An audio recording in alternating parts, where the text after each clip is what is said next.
I'm talking about air travel. And technology and aircraft design have, of course, changed a considerable amount since. Let's take a look at the key moments and events in the development of the airplane.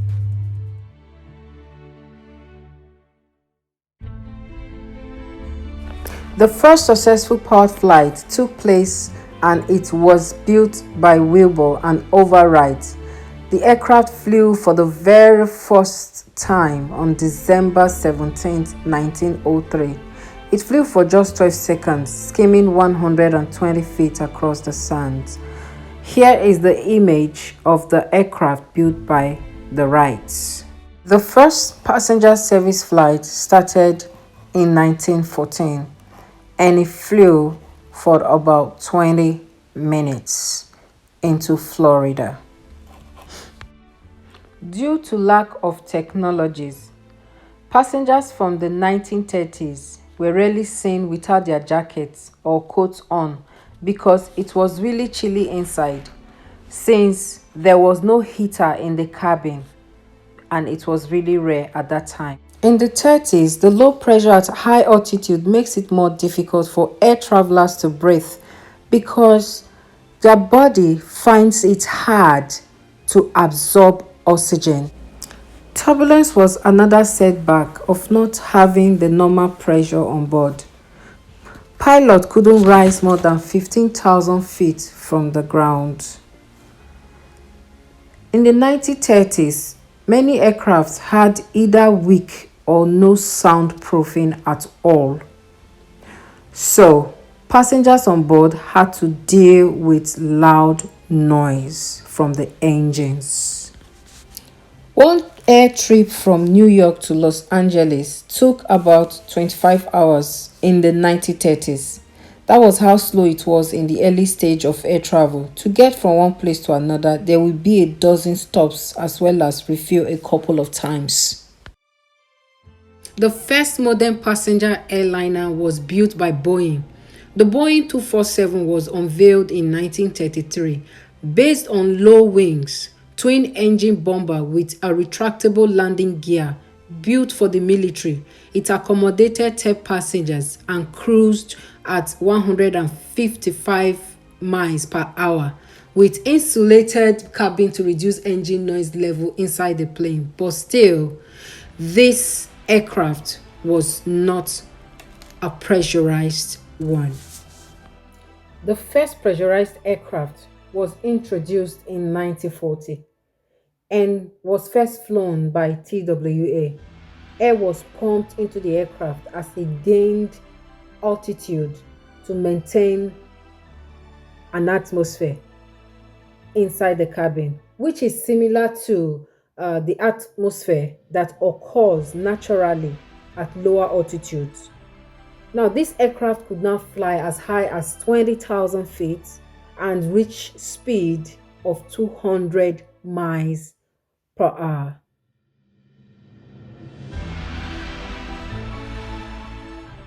Today, every aircraft manufactured are pressurized. The air travel evolution led us to where we are currently.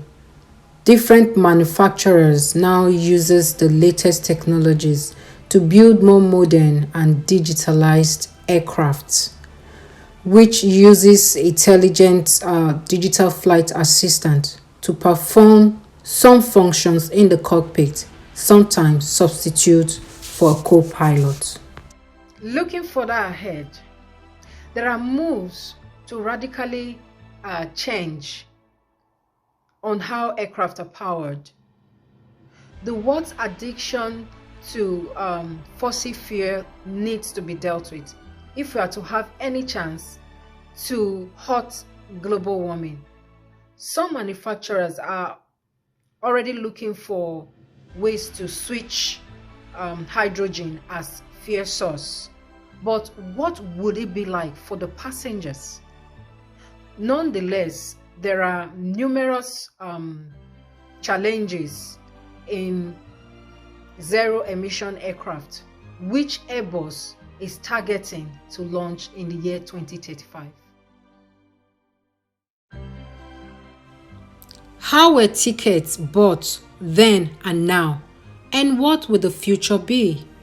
Before the 1940s, customers would visit the airline's ticket office at the airport, pay by cash or check, and obtain a ticket for use in boarding the aircraft at departure time. Seat availability was maintained via giant magnetic chalkboard or other manual methods, and records were kept on paper. Only the rich and famous could fly at this point in time. And today, you can make your reservations and payments online with your laptop at any given time. The use of iPads and phones are not left out. And also, the self-check-in machines at the airport helps to allocate seats. After carrying out extensive research on air travel, here comes Europe asking some long-standing questions on how to improve the customer experience and improve efficiencies for airlines and operators. How can we reduce queuing? How can we reduce queuing? Queuing at the airports is one major problem passengers faces each time they travel. Now meet the processing pod, where all check-in process happen at once. Here, passengers can do all his check-in in one spot through the help of the processing pod. Is there a better way to arrive than in endless traffic? Europe also imagine and suggests an eVTOL, which is a vision of airborne, electronic power, zero emission access to airports. With this, passengers can be able to navigate quickly to the airport.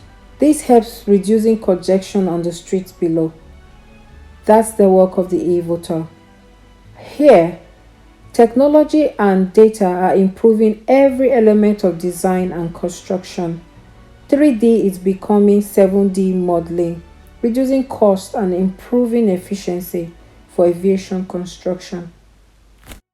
Could this suggestion of Europe be the future of air travel?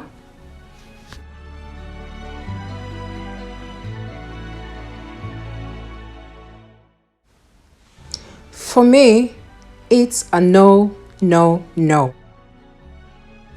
With the latest immersive technology, DAC, I would say that traveling can be made possible with the use of virtual reality.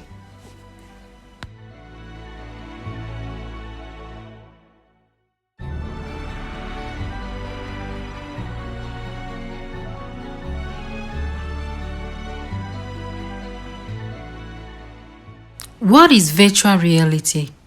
Virtual reality is the use of computer technology to create an imitated environment. This places the user inside the environment to give an immersive experience. With the Oculus Quest, you can travel anywhere you like without ever leaving home. No need for plane tickets. Imagine a future world where anyone can travel with a VR and visit any part of the world.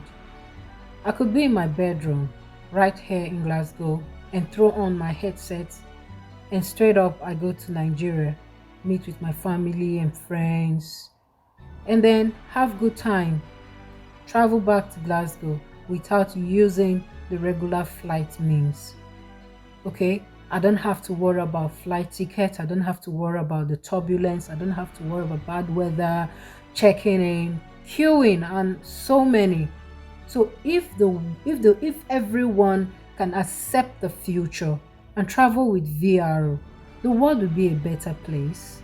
It will be less of pollution from fossil fuels emitting from aircraft, and that makes the world a better place to live in.